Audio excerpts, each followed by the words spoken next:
The scandal surrounding Japan's pharmaceutical giant Kobayashi is still unfolding.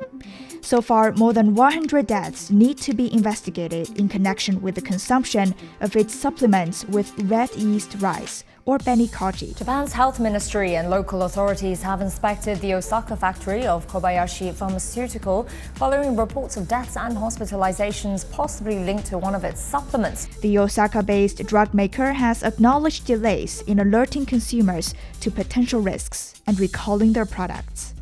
Its chairman and president have stepped down to take responsibility. The chairman and president of Kobayashi Pharmaceuticals is all set to resign following probe reports into 80 deaths linked to dietary supplements manufactured by it. But it's far more challenging to restore the tarnished reputation.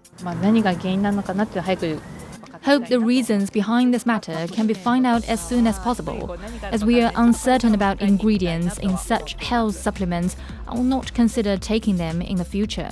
Kobayashi Pharmaceutical is a very large company. Just because it's such a big company, people trusted them before. I'm a little bit worried now. We used to think that products of such a big company would be fine, and everyone was using their products.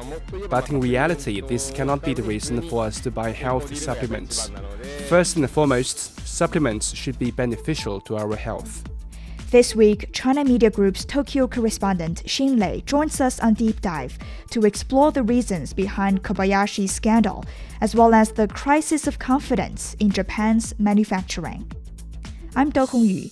This episode is brought to you on Tuesday, August 6th, 2024.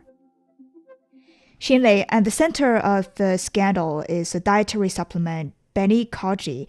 How prevalent is it in Japan? Who are the victims so far, and how many people could potentially be affected?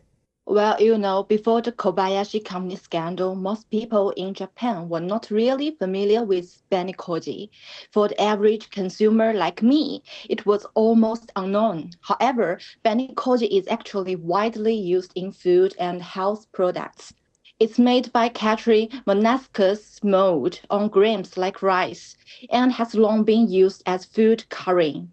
In Japan, it's been an important ingredient in traditional products like Japanese sake, miso, and soy sauce. In recent years, beni-koji has also been used in health products because it's believed to lower LDL cholesterol, which is seen as the bad cholesterol in blood. Since the scandal involving Kobayashi company supplements with beni-koji came to light in late March, the number of victims has been steadily increasing. According to Japanese Health Ministry, as reported by Kobayashi company, by July 28th, 465 people has been hospitalized due to these supplements. Out of those, 301 had kidney disease. Additionally, a total of 2,283 people had been examined at medical institutions over the supplements as of July 28th. Given the widespread distribution and consumption of Kobayashi company's products, the number of potentially affected individuals could be keeping rising, I think. So the number of victims may be growing as we speak now because, as you said, there's a huge consumption of Kobayashi's products. Now, can you help us understand how the quality issue with beni-koji arose in the first place? That's a little bit long story, I'm afraid. Back to about 5 months ago, on March 22nd, Kobayashi company announced the reports of kidney problems and other health issues among people who took their health supplements containing beni-koji. Unfortunately, there have been fatal cases, making this the first incident of its kind in Japan involving functional food products. This growing scandal has led the public to question Japan's system for regulating functional foods. In Japan, functional foods are sold in drugstores and give consumers like me the impression that they are as strictly produced as medicines.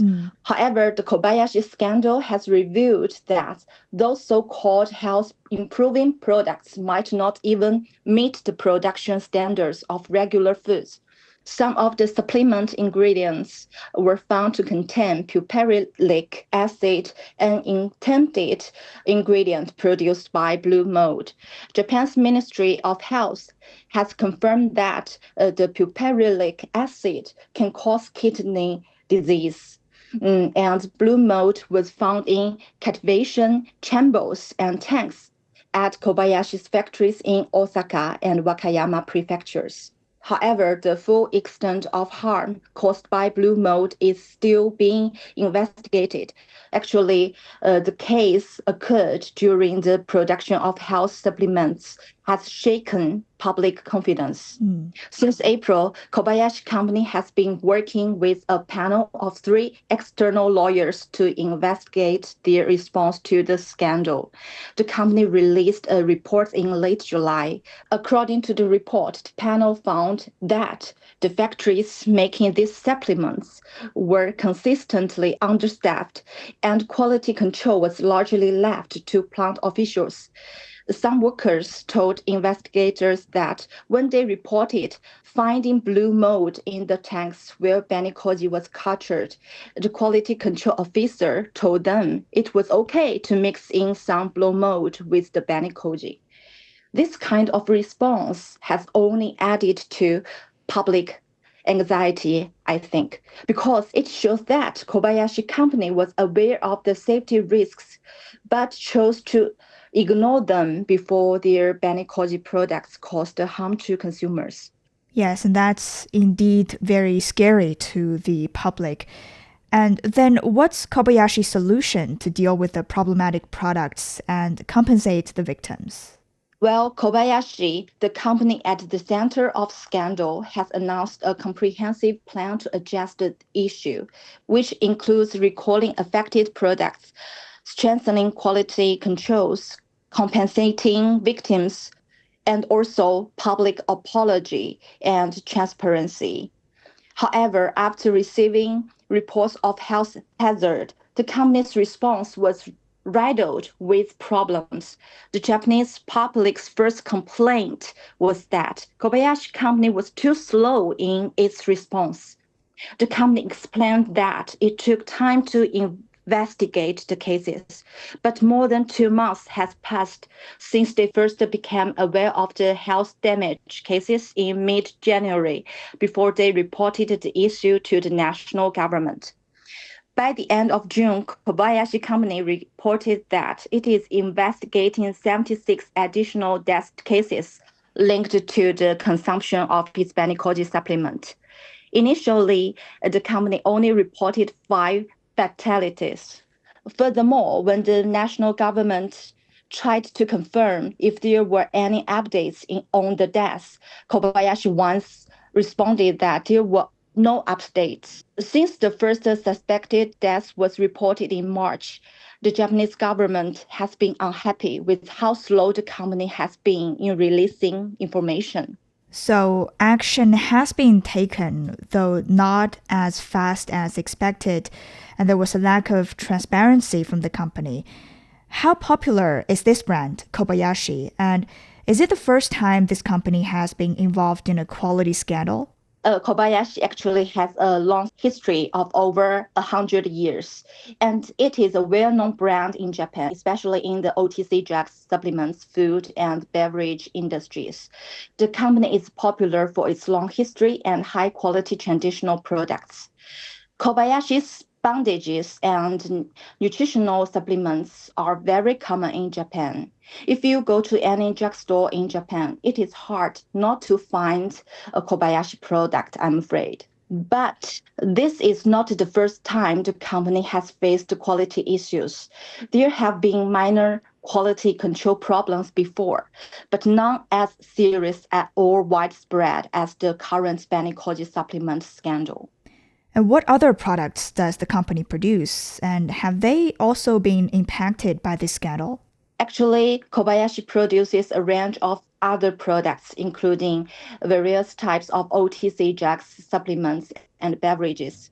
While the current scandal primarily involves the beni-koji supplement, the entire product line has seen a decline in consumer trust.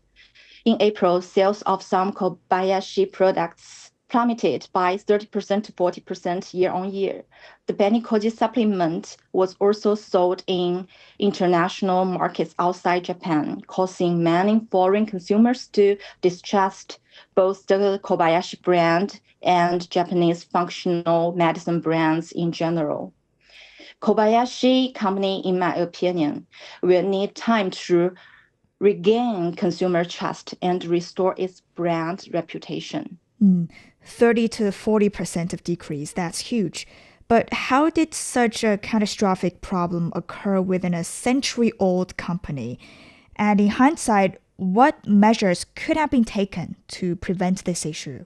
As we all know, Kobayashi, a company with a century-long history, is facing a catastrophic issue with multiple cases. Actually, Japanese media and experts have analyzed the situation, attributing it to complacency in performance and lapses in modern quality control practices. Many experts have emphasized the importance of regular audits, training programs, and transparent supply chain management for Kobayashi Company. An interesting perspective is offered by some Japanese experts, I must say, who suggest that as a family-owned business with a long history, Kobayashi may suffer from the shortcomings of having family members in key management roles. They argue that Akihiro Kobayashi, the sixth-generation president from the founding family, demonstrates these shortcomings, and the company really needs a professional management team to scientifically manage and transform the family business. Actually, Akihiro Kobayashi resigned last month. And actually, Kobayashi Company now is under the reform of the management. Yes, because the scandal has a deep root in a problematic management system. Now, let's zoom out, all right? How much influence does Kobayashi have in the world? And what has been the reaction since the scandal erupted? Well, Kobayashi actually is not only famous in Japan, but have a strong international product line, I think. It is quite proactive in expanding its influence in China and other international markets. In China, Kobayashi has deeply integrated into the market, leveraging the country's advanced e-commerce platforms to sell its products.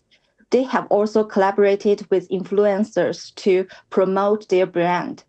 Actually, the beni-koji products was even sold through Kobayashi's official store on Taobao, China's largest e-commerce platform. I'd like to share a personal experience related to this. The product was marketed as a cholesterol-lowering supplement, and I bought a bottle for my father. However, he didn't continue taking it because my father isn't in the habit of using supplements regularly. Actually, I think similar cases are quite common in China. And currently, Chinese stores are helping consumers with the recall of these beni-koji products.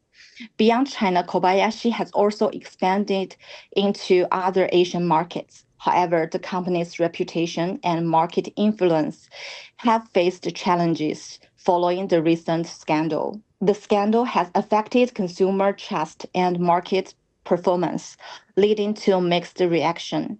While some consumers remain loyal due to the company's long-standing reputation and quality products. However, others like me have become cautious, resulting in a decline in sales and brand perception in certain markets. We know that Made in Japan has long been a revered label among global consumers, right? But the Kobayashi scandal is just one of the recent scandals across many industries that cast shadow on this reputation. What are the reasons behind a series of scandals? Well, I don't know it is a coincidence or not. Actually, lately, several scandals have rocked Japan, including Hitachi Zosen's data falsification with ship engines and safety test irregularities by automakers like Toyota. These incidents point to deeper issues in corporate governance and quality control, suggesting that the rigorous quality standards Japan is famous for might be slipping. The scandals must have eroded consumers' trust. And how can Japan regain consumer confidence as much as possible? To maintain consumer trust, Japanese companies need to double down on quality and transparency, addressing any issues that could compromise product integrity. Many Japanese experts suggest that to win back trust, companies should enhance transparency and accountability, adopt stricter quality control measures, proactively communicate with consumers, and commit to ethical practices, and also the corporate's responsibility. By facing these challenges head-on, business can help mitigate the impact of these scandals and maintain the high regard for made-in-Japan products.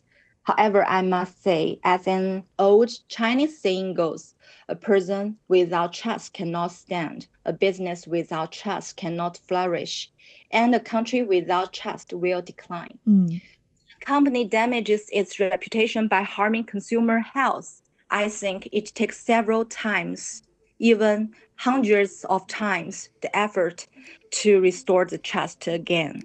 Yes, like you cannot unscramble the eggs. Thank you very much for being with us, Xin Lei. Thank you. Nice talking with you. Last month, Kobayashi Pharmaceutical confirmed that 5 companies had purchased and used its red yeast rice raw materials, with some of their products containing even higher levels of beni-koji than Kobayashi's own problematic health products. Earlier this month, 4 more companies were reported to be involved. But a third-party investigation revealed that the pharmaceutical company had supplied red yeast rice raw materials to a staggering 225 companies, potentially impacting up to 33,000 enterprises across Japan, which sell products around the world. And that brings us to the end of this episode of Deep Dive. If you enjoyed what you just heard, don't forget to follow us on your podcast platforms. Just search for Deep Dive. You can also leave a comment to let us know what you want to learn about China and beyond. This episode is brought to you by me, Do Hongyu, and my colleagues Zhang Zhang and Qi Zhi. Special thanks to CMG Tokyo correspondent Xin Lei. We'll see you in the next one.